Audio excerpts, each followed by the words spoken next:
क्या सिनेमा सिर्फ मनोरंजन है या यह समाज का आईना भी है और कभी कभी उसे गढ़ने वाला औजार भी है? एक समय था जब पर्दे पर एक खास तरह की कहानियां बार बार दोहराई जाती थी। फिर वक्त बदला, कहानियां बदली और आज कहानी पर ही सवाल उठ रहे हैं। तो सवाल यह है, क्या बॉलीवुड बदला है या हम उसे नए नजरिए से देख रहे हैं?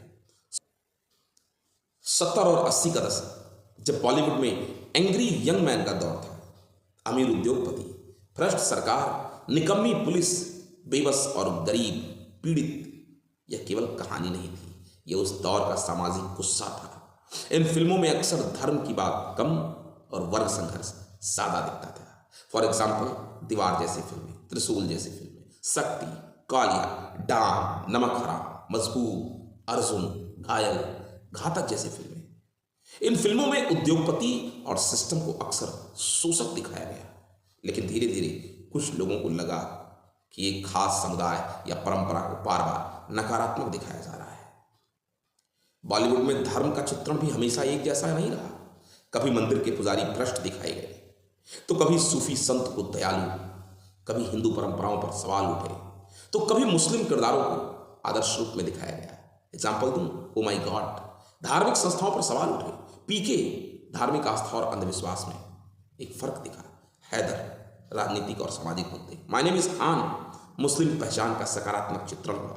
ब्लैक फ्राइडे, फना, कुर्बान, निवार, चक दे इंडिया जैसी फिल्में। लगान, इसमें भारतीय एकता दिखाई गई। स्वदेश, बजरंगी भाईजान, हिंदू मुस्लिम सौहार्द। पद्मावत, इतिहास और विवाद। तानाजी, ऐतिहासिक गौर। केसरी, ये भी फिल्में बनी। लेकिन सवाल यह है, क्या यह पक्षपात था या कहानी की जरूरत? एक दौर ऐसा भी आया जब फिल्में सीधे सिस्टम के खिलाफ खड़ी दिखी। पुलिस को भ्रष्ट दिखाया गया, राजनीति को गंदा बताया गया, कारपोरेट को शोषक बताया गया। एग्जाम्पल दे रहा हूं, अर्धसत्य, सरफरोश, गंगाजल, अपहरण, राजनीति। सिंघम, इसमें सिस्टम को भ्रष्ट और हीरो को ईमानदार। नायक, क्रांति, सूल, हजारों ख्वाहिशें ऐसी। ये सब दिखाना इंटरनेशनल नहीं था, उस समय के सामाजिक यथार्थ का प्रतिबिंब था। यह दौर सिस्टम पर अविश्वास का था, जो फिल्मों में साफ दिखता है। लेकिन लगातार एक ही तरह का चित्रण धीरे धीरे एक धारणा बना सकता है। फिर आया गैंगस्टर फिल्मों का दौर, जहां अपराधी सिर्फ खलनायक नहीं रहा, वह हीरो बन गया। उसकी ताकत, उसके स्टाइल युवाओं को आकर्षित करने लगा। लेकिन क्या यह समाज की हकीकत थी या ग्लैमर का प्रभाव? ऐसी बहुत सी फिल्में बनी, मैं आपको नाम बता सकता हूं। Satya, company, Vaastav, once upon a time in Mumbai, shoot out at Lokhandwala, Don, Raees, gangs of Wasseypur, Agneepath, D day. अब आते हैं आज के दौर में, जहां इतिहास आधारित फिल्में बन रही हैं, जो अतीत के दर्दनाक अध्यायों को सामने ला रही हैं, क्योंकि यह फोकस इतिहास, पहचान और राष्ट्रवाद पर है।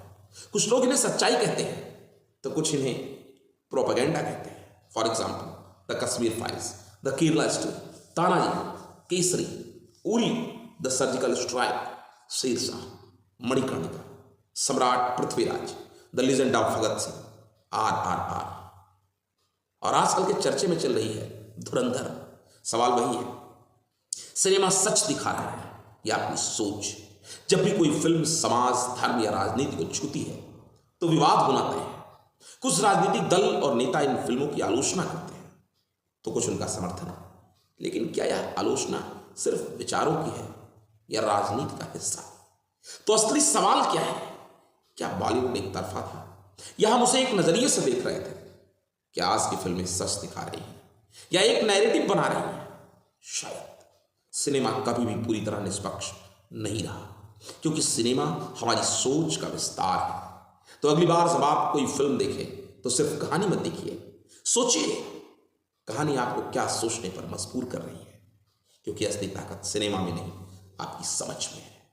यहां एक तरफा नहीं बल्कि कई तरह के चित्रण मिलते हैं। सवाल खुद से पूछिए, क्योंकि जवाब वहीं छिपे हैं।